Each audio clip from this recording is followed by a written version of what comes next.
Ey odam farzandi, menga bo'lgan qalbingdagi muhabbat sening dunyoga bo'lgan mayling miqdoridadir. Albatta men o'zimga bo'lgan muhabbat bilan dunyo muhabbatini hech qachon bir qalbda jamlamayman. Ey odam farzandi, taqvo qil, meni taniysan. Och yur, meni ko'rasan. Ibodatimga beril, menga yetasan. Amalingni riyodan xalos et. Muhabbatim senga libos bo'lajak. Zikrimga vaqt ajrat. Farishtalar huzurida seni eslayman. Ey odam farzandi, qalbingda Allohdan o'zgasi bo'la turib, Allohdan o'zgasidan umid qila turib, Allohdan o'zgasidan qo'rqa turib, yana qachongacha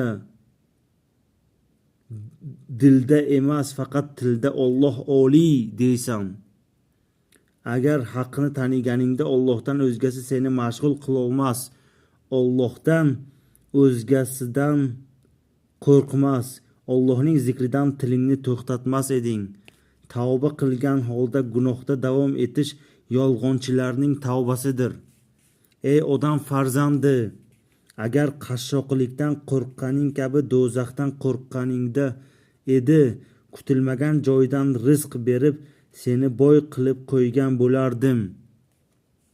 Ey odam farzandi, agar dunyoga qiziqqaningdek jannatga rag'bat qilganingda edi, ikkala diyorda, dunyo va oxiratda ham seni saodatmand etar edim.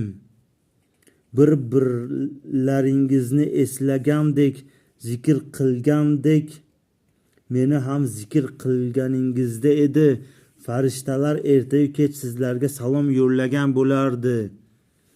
Agar dunyoni yaxshi ko'rganingizdek ibodatimga muhabbat qo'yganingizda edi, sizlarni ham payg'ambarlarga ko'rsatilgan hurmat bilan hurmatlagan bo'lardim.